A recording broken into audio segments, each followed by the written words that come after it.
There we go. Okay, Joshua chapter 4. We're going to continue on in a series that I began called Memorial Stones. And what we're looking at is just the history of our fellowship. And I told the story of my parents' conversion and ministry. And then we started last week looking at from the time my parents came in 1970. And so now we're into the Jesus movement. We are looking at this because it is only if you connect to the past and you know where we came from, that is how you can tell whether we're on track for the future. And that is why this is not just a trip down memory lane. We are we're learning lessons. There are things that we do. More importantly, there are things that we are. They come from someplace. We can get them from a book. And the history of our church, of course, as we're looking at now, is very closely intertwined with the Jesus movement, which is where we started looking at last week. We're going to continue. Let's get our main scripture, Joshua chapter 4 through 7. Then Joshua called the 12 men whom he had appointed from the children of Israel, one man from every tribe. And Joshua said to them, "Cross over before the ark of the Lord your God in the midst of the Jordan, and each one of you take up a stone on his shoulder according to the number of the tribes of the children of Israel, that this may be a sign among you. When your children ask in time to come, saying, 'What do these stones mean to you?' Then you shall answer them, that the waters of the Jordan were cut off before the ark of the covenant of the Lord. When it crossed over the Jordan, the waters of the Jordan were cut off, and these stones shall be for a memorial to the children of Israel forever." Okay, so we're looking at the early days. We looked last week at the first hippies that originally got saved.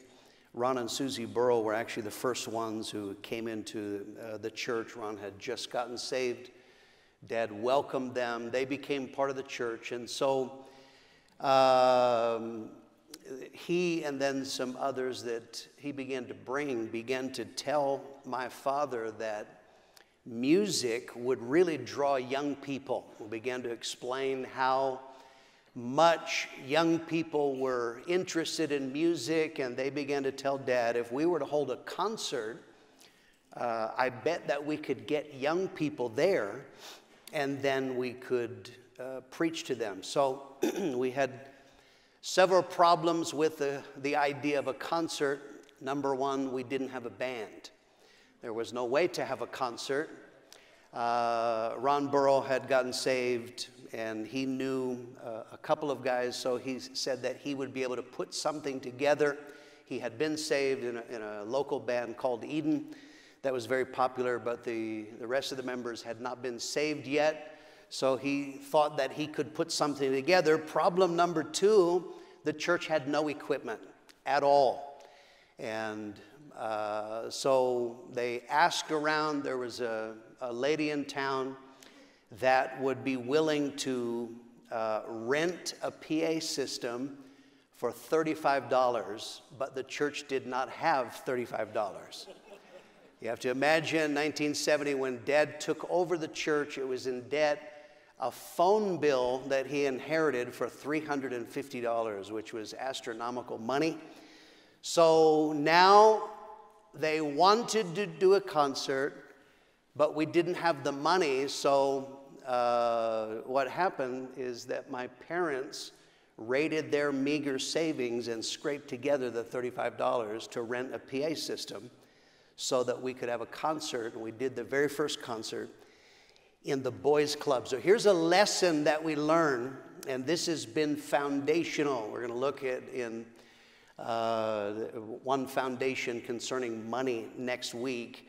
Has to do with investing in what you believe in. The gospel is free. It costs nothing to get saved, but propagating or spreading the gospel, that takes money. And so my parents put together the $35 to be able to have a concert in the Boys Club. The Boys Club no longer exists. The building, that's where the county building is on Gurley Street. And so at this simple advertising in those days was hand-drawn by my sister, and you ran it off on a mimeograph machine, if any of you ever remember what that was like. This was not high-tech. But at the first concert, we had over 100 visitors. I actually have some pictures from the concert here. I think you'll find this is Donna Cluck's cousins there, perhaps in the front, if I remember correctly. And this is not the very first one. This, I think, is probably the second concert at the Boys Club. But you remember when my parents came with our family of 7, we had 29 people in church. So to have 100 visitors, that was world-shaking. Remember the story I told last week about Ron Burrell after he left the band and went to Eden, who continued. They were playing at Thumb Butte, and a man threatened to cut him, came at him with a broken bottle, and somebody knocked him out. The word of that spread, and at the concert, about 50 young people came just because they began to hear what God did for Ron Burrell and that he had gotten saved. At the concert, they didn't have, Ron threw together a band, but they didn't have enough songs. They didn't have enough to carry the night. So they actually had a guy play that night that wasn't even saved. He was a guy from, Dad, I remember all my life, he would occasionally talk about this. That guy from Prescott College, he played in his buckskin jacket and he sang peace songs or something and, on an acoustic guitar. But at that concert, an altar call was pulled and over 40 people got saved. So one of those that I know, Kathy Garfield, if you remember, she's now passed away. Kathy Garfield was saved that night. Just out of curiosity, is there anybody else you were saved? Anybody here was saved that night? I don't know. So this was an incredible, you have to imagine from my father's perspective, what he has wanted his whole salvation and ministry is people to get saved. And now in one night had more than 40 people saved. We had, in early days, I had told you, and I'll tell more stories later lessons, we had a revival with a man named John Metzler. Another man that my dad somehow had connection with was a man named Bob French. I'll put up a flyer here. This is not the actual revival flyer. You see how high-tech this flyer was. Now we were to printing stage.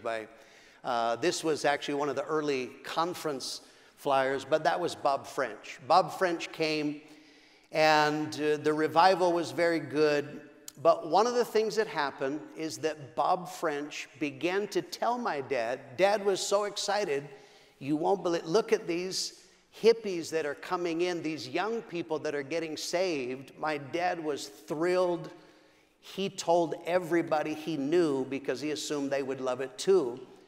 Bob French told him, you should go to California. And he began to say, look, God is doing something in California. There are hundreds of young people, maybe even thousands of young people that are getting saved. He began to tell him, Dad told him about the concert, and he said, that's what they're doing in California. I began to tell him they have this thing called a coffee house. And a coffee house was basically a concert ministry designed to draw young people. And so after the revival ended, Dad arranged to go to California. He drove over with Ron Burrell and a man named Ron Jones, and they drove to California. They went, first of all, to Huntington Beach because Bob French had met a man named Larry Reed.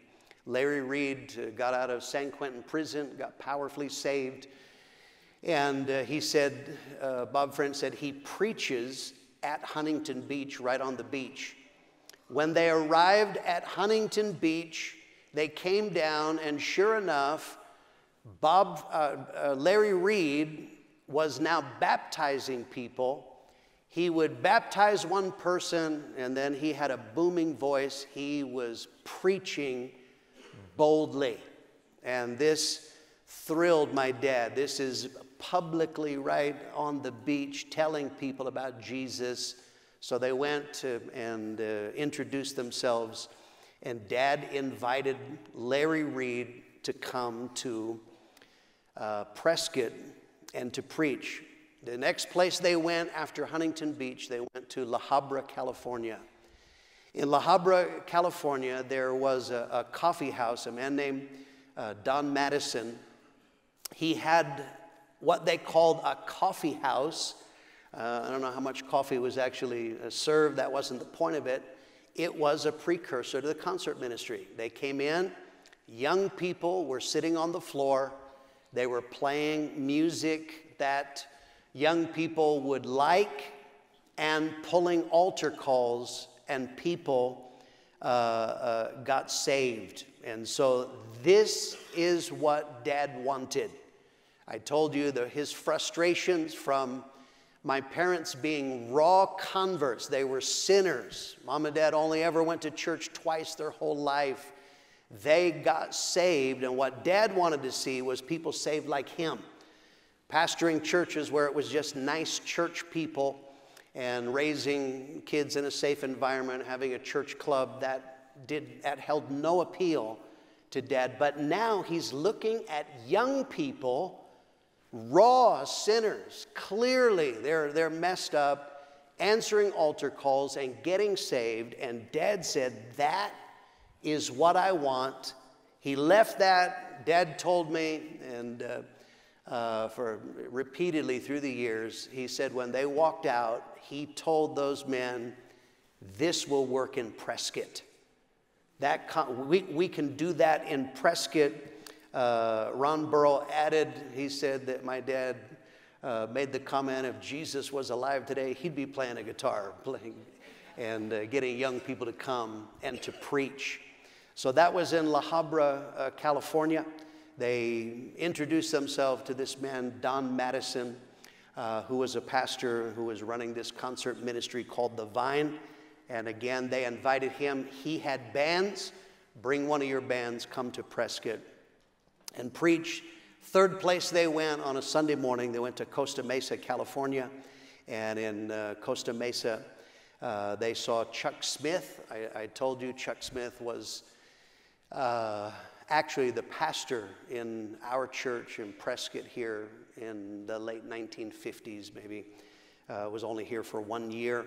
But in California, very similar, if any of you have seen the movie Jesus Revolution, I commend Chuck Smith. He welcomed hippies, young people, had a heart to see people saved, and sparked this great move. So they went on a Sunday morning. They saw the band Love Song. They were playing that morning in a morning service, and heard him preach. And so that was their trip to California. So off the back of that, they had invited Larry Reed, and they invited Larry Reed to come preach a revival. And Dad was talking about music. He was very excited, and he thought that Larry was going to bring an entire band. So he arranged a revival with Larry Reed. So I got a photo here, and I want you to see, this was the original flyer. I want you to see the bottom left-hand corner, come and groove to the ultimate eternal trip.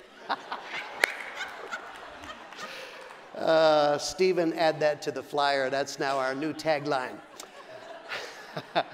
So this is the 70s. That was absolutely up to date at that moment in time. So Larry Reed came and preached a revival. Dad thought he was bringing an entire band. He actually showed up with 2 ladies. They were ex-heroin addicts that had gotten saved, and they played guitar and sang. The revival was fantastic, but one of the marking points of our church is that Larry Reed took the people of the church to the Courthouse Plaza for the first time and we held a street meeting. We actually have a picture of the very first street meeting in Prescott, Arizona. Amen. Isn't that wonderful? So singing and preaching, and then Larry Reed, he loved Jericho marches. What is a Jericho march? He did it in church. We had a Jericho, everybody got up, we sang, and you marched all around the building, marched around the entire plaza, and stopped underneath the jail that used to be there, underneath the jail window, and preached boldly Jesus Christ. And so this was actually the very first street meeting that we ever held in Prescott, Arizona. So here's a lesson. This became foundational to who we are. The lesson is the gospel must be taken outside the four walls. That was what Dad saw on Huntington Beach at the concert to ministry, The Vine. You have to understand, you got to think of the paradigm shift in my dad's mind. He had been taught in Bible school, what do? You have programs for the kiddies. You are waiting for the sinners to come to you. And my dad, he had already begun to see that that didn't work. But now this became foundational. We should not be waiting for sinners to come to us. We need to go to them. And it is meeting people where they are at. That is what is going to get people saved. This is a biblical foundation. Luke 19:10. Let's read that out.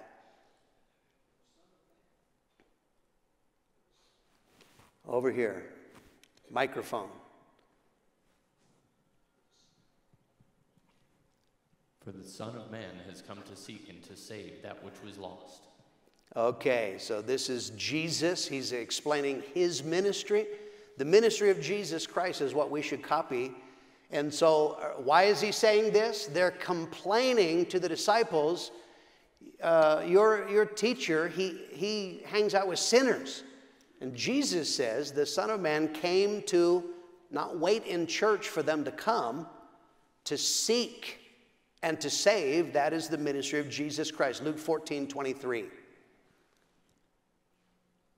Next microphone. The master said to the servant, "Go out to the roads and country lanes and urge the people there to come so my house will be full." Okay, this is a parable. The parables are teachings of the heart of God. This is how it should operate, is waiting for the people to come to the wedding feast. They're not. He said, then go get them. That is our call. That is absolutely foundational to who we are. You want to understand what is different about the Potter's House than most churches in our city is very simple. How often do you see any other churches on the streets? But that is who we are. We do that on regular outreaches. We go door to door. We go to the Park Plaza. Last night, Matt said they had 7 visitors at the concert scene. And again, those were people that received a flyer, they were witnessed to, and then they came out. So this is who we are. In that revival with Larry Reed, now it began to grow in the revivals with John Metzler, Larry Reed. Now everyone getting saved, a mark of salvation is witnessing, and people came. In a moment, I'm going to show you a video. I want you to keep in mind the building on Lincoln Street held 65 people. That was what was supposed to be in there. But now, primarily young people begin to flood into our church. We have a video of an early service. The first part is slowed down. I slowed it down and really try to identify people. This is an actual church service. Some of you that have been around forever, you'll recognize names of people as you see here. As they're here. This was supposed to be 65 people. By then we were running well over 100. We would jam 130, 150 into this tiny little building. And you see young people, primarily. That is who was coming. People were getting saved, and this is what God was doing here. And this probably was 1971, I would say early 71 maybe, around this time. And then we'll go in a minute when it goes back, then it'll speed up and you'll see the other side now. Here's what it actually looked like. Young people excited. My dad had great fashion taste, but Larry Reed, right there, that was Larry Reed. This was a Larry Reed revival. Oh, that God would do this again and would give us a wave of young people. Sharon Allen on the organ. God was doing so much. Thank God. And the young people, because we quickly overwhelmed the seats, you saw they had to fill the altar space. When Sharon got up to play the organ, she could not leave. It was not possible to get back to a seat. She had to sit there through the entire service because God began to move, and this was a supernatural work of God. Okay, now a lesson. I mentioned it last week. I want to emphasize this. The lesson I want to emphasize. Imagine now young people are coming in. Hippies, many of them, they were a mess. They smelled. They had problems. They didn't wear shoes. All kinds of different issues. The lesson is on receiving and welcoming those that God brings. When my parents took over the church, as I said, there were 22 besides our family in the first service.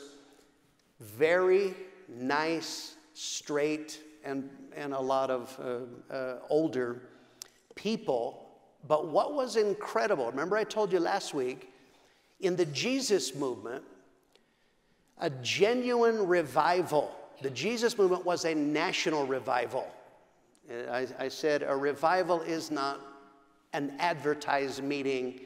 It is not simply people came and worshiped. It is when God is drawing people supernaturally all across America, and then even in other places. I was talking to Dave Marks. He said when the Jesus movement hit in America, it also was in Canada. God began to bring young people, not just to our church, every kind of church, of every flavor. There was a stirring that is only of the Holy Spirit. They came. Dave Marks said in his church, he was excited. He began to witness on the streets. Hippies are coming in, and the church rejected them. We do not want people like that. One of the remarkable things is that in our church, these nice, straight, older people welcomed sinners. I want to put up a picture. Here are 3 of the saints that were originally in. From the right, Maria Garcia. She was already in the church when Dad came. Mildred Ools was the piano player in the church. On the far left, Marcella Burgess. Marcella Burgess was born in 1898. Do you understand this? 1898, hippies came in, and these ladies welcomed them. Harold Warner lived with Marcella Burgess. I want you to understand, this is an incredible thing that God was doing. If God gives us a wave of revival again, the question is, some of you are no longer young hippies. That's you. Right?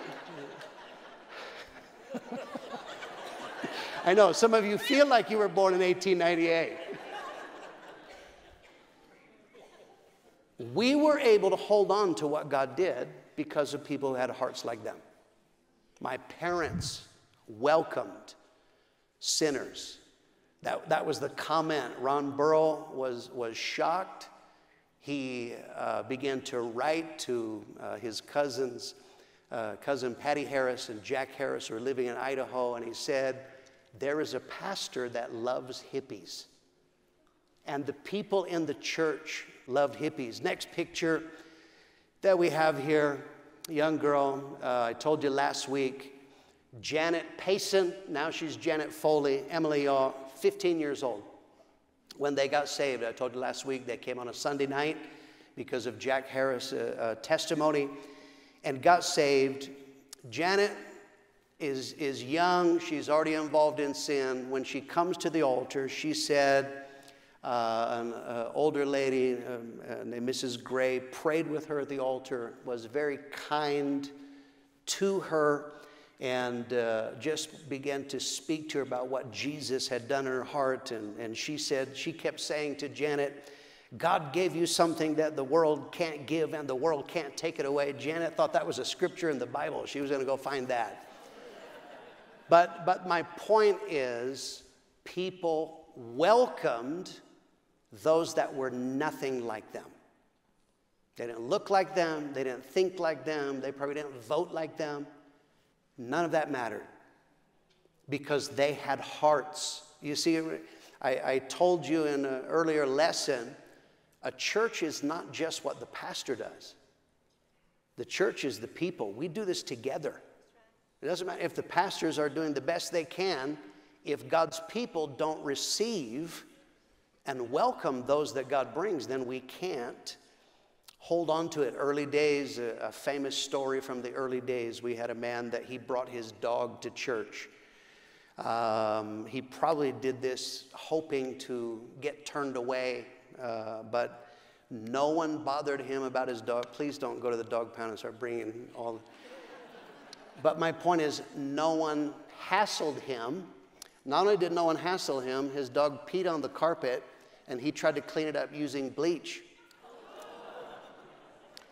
So, revival is messy. That's the point. I'm not just talking about urine. I'm talking about people.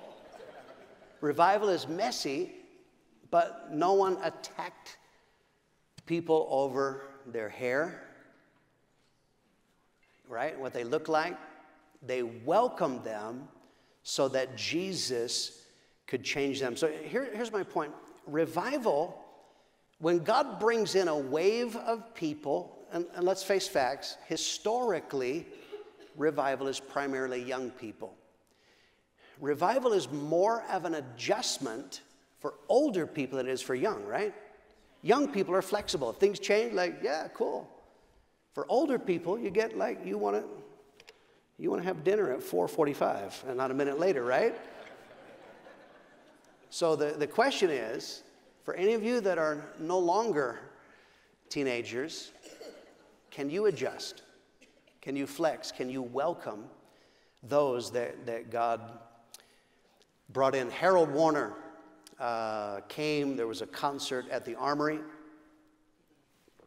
And Joe Lou Ballard invited Harold to come to church. He came on a Sunday night. He came wearing his red corduroy bell-bottom pants and got saved. He had just gotten out of the hospital, spent 7 days in the hospital, had hepatitis from intravenous drug use, and comes to church and gets saved. The night that he got saved, there was a baptism, a natural part. He quickly understands that you get saved, you need to get baptized, and so he wanted to get baptized. And but they had spare clothes they used to let people get wet in, and we didn't have enough, and so Harold kindly offered to get baptized naked, if that would. You know, he wanted to assure me when he told me that story that he was not being a pervert. It was just the times. He was just like, you know, if there's no clothes, I want to get baptized, start a new life. And so we didn't let him do that, fortunately. But these are, so my point again, you mentioned these are the kind of people that are coming in. The people in church were not like that. We have then photo, this is later. This is the trumpet picture, if you want to show the next one. You can't see as big, but this is Scott Flitcroft. When he got saved, Scott got saved. He did a lot of drugs. The synapses didn't quite touch anymore and came in looking wild. But again, that was, I think he came in 1975. But my point is, God was bringing in people that were nothing like us, and they were welcomed so that Jesus could save them. That's a very important lesson. You have to make sure that you let the Holy Spirit change people. And the last time you checked, you are not the Holy Spirit. So that's a lesson for life. Okay, let's look at another lesson here. And that is the outworking of salvation. Okay. In the Jesus movement, late 60s, early 70s, Jesus became cool for a while. Right? It was cool to have Jesus in your life. The Doobie Brothers had a song, Jesus is Just All Right With Me. This is a secular band singing about Jesus because, yeah, that's cool. Jesus, he's just all right. Jesus is my friend. That was the refrain of the song. But what that meant for many people was you just added Jesus to your life. Maybe you prayed at one time, or you just acknowledge, yes, I like Jesus, and that's fine. But you kept living the same way. So something is happening supernaturally in America. As I said, this is not organized. This was not advertising that brought people. God brought people supernaturally. They would come into other churches, they would come to our church, and they would encounter the gospel of Jesus Christ, and many of them made genuine decisions, and they would pray. But what happened in most churches was they added Jesus to their life, and then they continued to live the same way. Whether that was actual sin or whether that was just how you preferred. Hippies love to wander. So often what would happen? They would encounter Jesus Christ. They many times would genuinely mean it, but then they just keep living their lifestyle. They often would wander, not connected to a church. And so what happened is, of the multiplied thousands upon thousands that God was saving all across America, not just in our church, most of that was not retained. They didn't keep it. Okay. Pastor Mitchell, my father, Wayman Mitchell, he doesn't view salvation that way. And he began to preach true conversion is a surrender to God's will. Sin is simply rebellion. God, I don't want your will. Don't tell me how to live. It doesn't matter if your flavor of sin is drugs, alcohol, pornography, immorality. It doesn't matter the flavor. All sin is rebellion. God, don't tell me how to live. I don't want your will. Someone who has a genuine conversion experience is not just saying, yes, I agree, or yes, I will pray, or yes, I like Jesus. True conversion is a surrender to God's will. Acts 9, verse 6. So he, trembling and astonished, said, Lord, what do you want me to do? Then the Lord said to him, arise and go into the city, and you will be told what you must do. Okay, this is Saul who becomes the Apostle Paul. This is one of the most incredible conversions in history. And when he encounters Jesus Christ, his response was not, Jesus is just all right, oh yeah. His response was, Lord, what would you have me to do? That is real conversion. And this is what Pastor Mitchell began to preach. He did not hassle people the moment they get in about their voting preferences, about their hair length, their clothing styles. He didn't do that. What he preached is conversion is surrender to God's will. If you're really saved, you need to do the will of God. So he began to preach and challenge hippies for stability. Many times it was common. We had people that came here because they were hitchhiking. They were wandering through.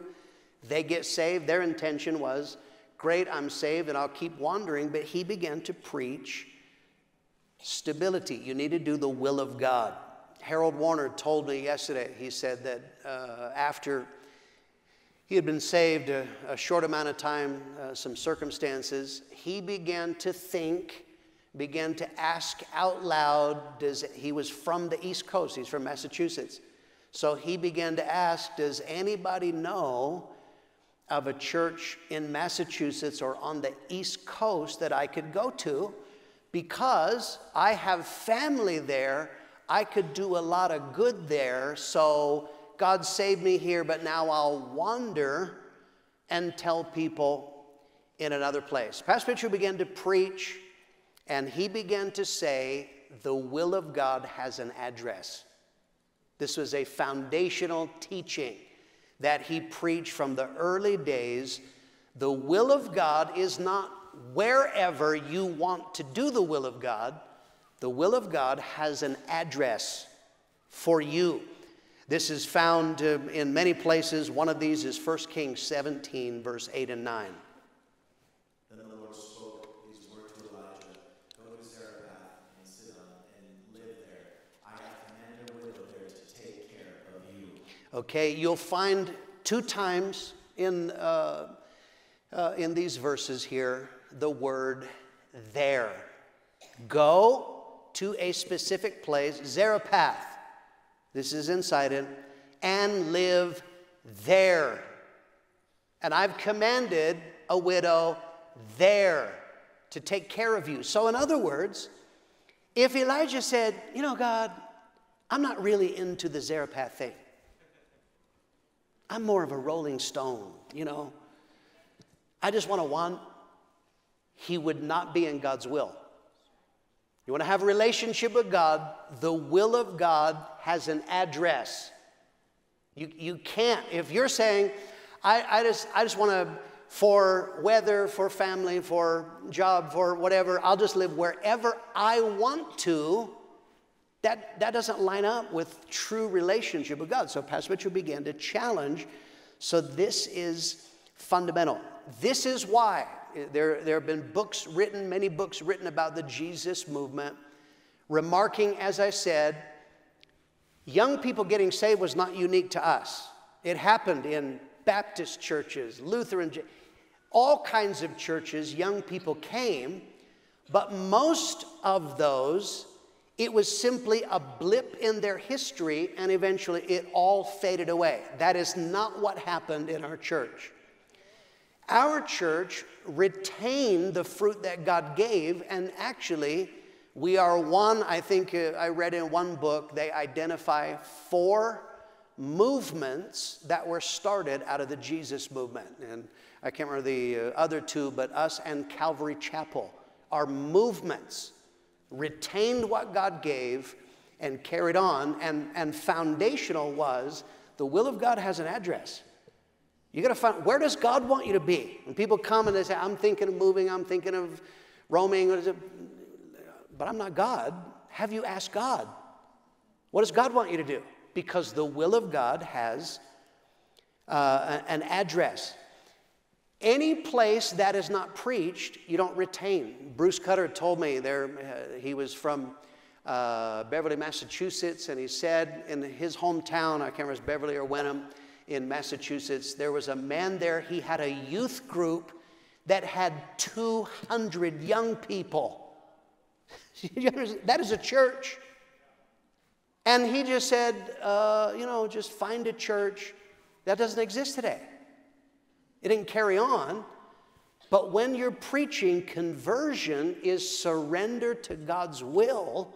And part of that is the will of God has an address. You retain it. And so anytime you have people surrendering to the will of God, remember Elijah, when God said, go to Zarephath, it is because God wanted to use him. The point of salvation is not just you getting to heaven. The point of salvation is, what does God want to do in you? That's change. And through you, that's impact. That's ministry that only comes through Surrender. One of the things that is incredible, and I'll make reference today, it actually happened the following year, I think in 1971.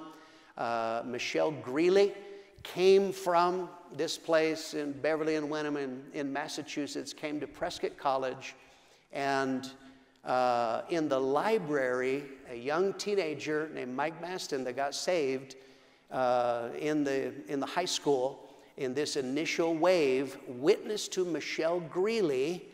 Michelle immediately began to write letters home to everybody she knew. You need to get saved. You will know today Michelle Greeley is Michelle Olson. We're going to play a video. This just shows what happens when people surrender to the will of God. Bruce Cutter put this together, and this is a reference of what God did. These are or Hamilton. I've been calling it Beverly. I'm sorry. Population 10,000 people in 1970. Michelle gets saved and began to witness to people, and they began to come out to Prescott, Arizona from Massachusetts because of Michelle. That's Michelle. Now she's Michelle Olson. Bruce Cutter came. That's Sally Bilodeau Olson, Pam Drago, Race, Mark Olson, Mark Hurley, Bill Coolidge, Kevin Foley, Steve Welch, Peter Olson, Rick Flynn, Steve Domratsky. All of those were they were all connected. They began to get saved, tell their friends. They began, and then there are other people they didn't have pictures of that are on the screen. And that is just from the two communities, and then from one town away in Beverly and Ipswich. Then there came some more names you might recognize: Don McPherson, Dave Barraclough, Jane Ann, on and on and on. Okay, isn't that wonderful? Thank God. So this is what God begins to do. When God genuinely saves, think about this. The mark of conversion is you have a hunger for the will of God. That is crucial. You cannot build a church if people are not genuinely converted. If you're just collecting people, sometimes I see guys, they're trying to pioneer, they're trying to build churches. They have a collection of people, but none of them have a hunger for God's will. So that means they're actually still living as rebels against God. I don't mind coming to church. That is not genuine conversion. In genuine conversion, people want to do the will of God. What does that mean? That means they want to change. They want to do God's will in many different ways. One of the things here that was remarkable, not only in they have a hunger for God's will, God begins to change, and it comes from God. Pastor Mitchell began to preach. We're going to go back to a photo, guys, on my media guys. One of the things that happened with early hippies is, one, they wanted to wander. Some of them chose to stay. Pastor Mitchell said, there's a reason so many pictures in the Bible of godly things are agricultural. Plants have roots. And Pastor Mitchell began to preach, put down roots in the will of God. Where God planted you, put down roots so that you can grow and you can change. So some of them, that meant staying. Others, this meant working. Hippies weren't big on work. Right? It was cool to wander and let other people give you a place to crash or give you some money or some food to eat. So Pastor Mitchell began to preach to hippies a 4-letter word. It's called work. He began to preach, God is a worker. If you're saved, you need to work, and you need to work a job. So, my father did not hassle people when they came in about the length of their hair, but hippies began applying, and you got to imagine, Prescott was 13,000 people. It was a cowboy town. We have stories in early days of late 60s, early 70s of cowboys that would catch hippies and with their pocket knife would give them a haircut. That was the kind of community. So now these hippies say, I want to stay here. And they're applying to redneck business owners, I would like a job. And they begin to discover, my hair is hurting my job chances. Dad often would say through the years, one of the early guys, he went and applied for a job and he put on a hat, tucked his hair up in there. He was going to fool them and get a job. So as a result of what God was doing, some of them began to say, I'm going to get a haircut. And that was revolutionary when they began to decide to do that. Harold Warner, when he got saved with his long hair and his red corduroy bell bottoms, he decided he wanted to get a job. He said he tried a logging job that lasted 2 weeks. Another one, I can't remember I think he worked in the library at Prescott College for a short amount of time. And then he applied at the Food Queen supermarket, and the person interviewing him was a man named Charlie Foster. And Charlie Foster explained to him that he had fired the last 3 young guys for taking drugs. And Harold said, no problem. Jesus changed me. I don't take drugs anymore. And so Harold got a job. We got a picture. This is actually from the newspaper. This is Harold in his meat market whites working at the Food Queen supermarket. Harold began to witness to Charlie and Marcia Foster. And he said, I wasn't afraid of Charlie, but Marcia scared me. Harold witnessed to everything that moved. He got in trouble as people would place a meat order. He would wrap their meat and stick gospel tracts in there, which many people did not appreciate. But on breaks and on lunch, he began to witness 2 young men that lived across the street from the Food Queen supermarket. They lived next door to Greg Malinowski, is Gary Guptill and Roger Fisher. And Harold Warner began to witness to them when they would come in to the supermarket, and then began to catch them outside of that. Gary Guptill is here this morning because he got saved. Harold Warner, the hippie, worked a job. Not only was he saved and going to heaven, but because he connected himself to God's will, God began to use his life. That is true for you, and that's universal. I want you to understand, the will of God is foundational to who we are as a church. You hear preaching, this is now 53 years later, you will hear myself or Pastor Jesse or Pastor Stephen, or Pastor Hart, you will hear us preach about the will of God. When you come to our conferences again and again, because we believe if God is going to use our lives, it starts with, Lord, what do you want me to do? And if you make up your mind to do the will of God, not only does God use you personally, like Harold Warner witnessing to Gary Guptill, Roger Fisher, different ones that he won to the Lord, and because of his witness later on, Charlie and Marcia were saved as a result of that. He can use your life personally, but then if you connect yourself to God's will in a local church, you become a part of everything the church becomes. We now have, from our church, we began, and that's later lessons, planting churches, we now have 3,300 churches around the world because people said, I want to do the will of God. Lord, what would you have me to do? If you want me to be in a place, I'm going to be in a place. You want to be in a ministry? I'll be in a ministry. You want me to pray? You want me to give? That is foundational to who we are. That is not, if you're a church shopper, if you're looking and you're going to compare our worship style to the guy down the street, or what is our children's ministry, do we offer helicopter rides on Easter, or what, you're probably not going to like it here, because that's not who we are. You need to hear from God. What does God want you to do? Now, once you make up your mind, I want to be a part of God's will, God can use you to make impact. And so these are foundation stones, literally, that we line up with if we ever move away from the will of God.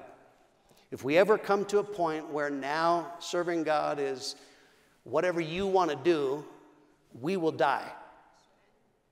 And the only thing that keeps us on track is we continually line up with, we're not going to change. Our music has changed. It's not the same as it was in 1970. It may evolve over time. That's fine. But the foundation stones of God's will, conversion, welcoming sinners, that will never change. But that's a choice. I can't make that choice for you. That's what I'm going to do. Amen. But you got to decide that for yourself, because what I am praying for is that God would give us a national revival again. That is my prayer. God, bring in as a wave and let us be. I can't predict how other churches will react if God gives a wave of revival again. We can only decide what we're going to do. How many of you say amen to that? Amen. Thank God. God bless you. We'll stop there. The service.